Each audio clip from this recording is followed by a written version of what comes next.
जय श्री कृष्णा दोस्तों। मैं संदीप बघेल आप सभी का मेरे YouTube channel maths by Sandeep में हार्दिक स्वागत करता हूं। आज हम आपको ज्योमेट्री पर आधारित एक कॉन्सेप्ट बताएंगे। कॉन्सेप्ट आपका लाइन एंड एंगल पर आधारित है। इसमें दो कॉन्सेप्ट है, हम आपको बताएंगे। सबसे पहले कॉम्प्लीमेंट्री एंगल, पूरक कोण। ये क्या होते हैं कॉम्प्लीमेंट्री एंगल, जिनको हिंदी में बोलते हैं पूरक कोण। वह कोण जिनके मापों का योग 90 डिग्री हो तो वह दोनों एक दूसरे के पूरक कोण कहलाते हैं। कोई भी दो कोण हो जिनके दोनों मापों का योग कितना हो, टोटल कितना हो, 90 डिग्री हो। जैसे कि मान लो अगर एक 30 डिग्री है तो उसका पूरक कोण कितना होगा, 60 डिग्री होगा। 30 और 60 कितने हो गए, 90। मतलब दोनों कोणों का योगफल कितना होना चाहिए, 90 होना चाहिए। तो वह दोनों कोण एक दूसरे के क्या होंगे, पूरक कोण कहलाएंगे। तो जी हो गए आपके कॉम्प्लीमेंट्री एंगल पूरक कोण। अब बात आती है सप्लीमेंट्री एंगल समपूरक कोण। वह कोण जिनके मापों का योग 180 डिग्री हो, मतलब वह दो कोण जिनके मापों का योग कितना होना चाहिए, 180 डिग्री। तो वह दोनों एक दूसरे के कैसे कहलाएंगे, समपूरक कोण कहलाएंगे, सप्लीमेंट्री एंगल। वह कोण जिनके मापों का योग कितना हो, 180 डिग्री हो, तो वह दोनों एक दूसरे के समपूरक कोण कहलाते हैं। जैसे कि मगर मान लो अगर आपका एक एंगल है आपका 10 डिग्री, तो दूसरा उसका संपूर्ण कोण कितना हुआ, 170 डिग्री। 10 और 170 कितना हुआ, 180 डिग्री। या एक एंगल आपका 80 डिग्री है तो दूसरा उसका संपूर्ण कोण कितना होगा, 100 डिग्री। मतलब दोनों कोणों का योगफल कितना होना चाहिए, 180 डिग्री। तो तब वो होते हैं संपूरक कोण। और दोनों कोणों का योगफल अगर 90 डिग्री है तो वो कैसे होंगे, एक दूसरे के पूरक कोण। तो जी हो गया आपके पूरक कोण और संपूरक कोण।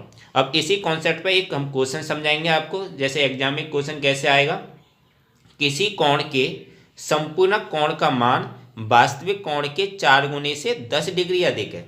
किसी कोण के संपूर्ण कोण का मान वास्तविक कोण के 4 गुने से 10 डिग्री अधिक है, तो उस कोण का पूरक कोण ज्ञात करो। क्या ज्ञात करना है, उसका पूरक कोण। तो सबसे पहले हम कोई भी कोण को, वास्तविक कोण को मान लेंगे हम थीटा। कोई भी हमारा एक वास्तविक कोण है, जो रियल कोण था वो क्या है, हमारा थीटा है। अब अकॉर्डिंग टू क्वेश्चन चलेंगे। किसी कोण का संपूरक कोण, जब हमने वास्तविक कोण थीटा माना तो इसका संपूर्ण कोण क्या हुआ, 180 माइनस के थीटा, क्योंकि दोनों का योगफल कितना होना चाहिए, 180 संपूर्णक के लिए। तो जब हमने वास्तविक कोण थीटा माना तो संपूर्ण कोण क्या हो गया आपका, 180 माइनस के थीटा। तो किसी कोण का संपूर्ण कोण जो कि 180 माइनस के थीटा है, उसका जो मान है वो वास्तविक कोण के 4 गुना। तो वास्तविक कोण आपका कितना है, थीटा, तो इसका तो 4 गुना कर दिया। तो ये 4 थीटा हो गया, 4 गुना हो गया, 4 टाइम्स ऑफ, तो 4 थीटा हो गया। और 4 गुने से कितना अधिक है, 10 डिग्री अधिक है। तो 4 थीटा प्लस 10 हो गया। तो 180 माइनस के थीटा बराबर क्या हो जाएगा, 4 थीटा प्लस के 10। तो इसमें हमने थीटा की वैल्यू निकाल लेंगे। आप क्या करेंगे, इस 10 को हम इधर ले जाएंगे तो 180 में से 10 घट जाएगा तो 170 बचा। और इस माइनस के थीटा को जब इधर ले जाएंगे तो ये 4 थीटा और 1 थीटा कितना हो जाएंगे, दोनों को जुड़ के 5 थीटा।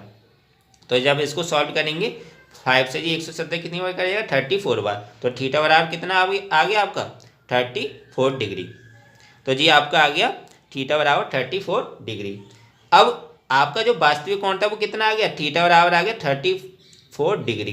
अब उस कोण का क्या निकालना, पूरक कोण निकालना है। तो ये जो वास्तविक कोण आया आपका 34, इसका क्या निकालना है, पूरक कोण। और पूरक कोण क्या होता है कि वह दो कोण जिनके मापों का योग कितना होनी है, 90 डिग्री। तो कोण थीटा का पूरक कोण कितना हो जाएगा, 90 माइनस के थीटा। जब संपूरक कोण 180 माइनस थीटा होता है थीटा का, तो थीटा का पूरक कोण क्या होगा, 90 माइनस के थीटा। और थीटा आपको कितना लिख रहा है, 34। तो 90 में से 34 घटा देंगे तो बचा कितना आपका, 56 डिग्री। तो उस कोण का जो पूरक कोण कितना आया आपका, पूरक कोण आया आपका 56 डिग्री। यही आपका उत्तर है। तो काफ़ी इजी सवाल था और कॉन्सेप्ट भी काफ़ी इजी है। बस आपको ये याद रखना है कि जो पूरक कोण होते हैं उनके दोनों कोणों का मापों का योग कितना होता है, 90 डिग्री। और अगर 180 डिग्री हो उनके मापों का योग तो संपूरक कोण, संपूरक में 180 डिग्री और पूरक में 90 डिग्री। काफ़ी इजी कॉन्सेप्ट है, लेकिन इससे रिलेटेड सवाल एग्जाम में बहुत आते हैं। तो दोस्तों आशा करता हूँ आपको ये वीडियो अच्छा लगा होगा। अगर वीडियो अच्छा लगा है तो लाइक करना बिल्कुल मत भूलें। शेयर करें ज़्यादा से ज़्यादा फ्रेंड्स फैमिली मेम्बर्स के साथ। और अभी तक अगर आप चैनल को नहीं सब्सक्राइब किए हो तो चैनल को जरूर सब्सक्राइब करें। बेल आइकन दबा के ऑन नोटिफिकेशन में रखिएगा। इससे क्या होगा कि जब भी मैं वीडियो डालूंगा आपको उस वीडियो का नोटिफिकेशन मिल जाया करेगा और आप उस वीडियो को देख लिया करेंगे। मिलता हूँ नेक्स्ट वीडियो में दोस्तों। Thank you so much.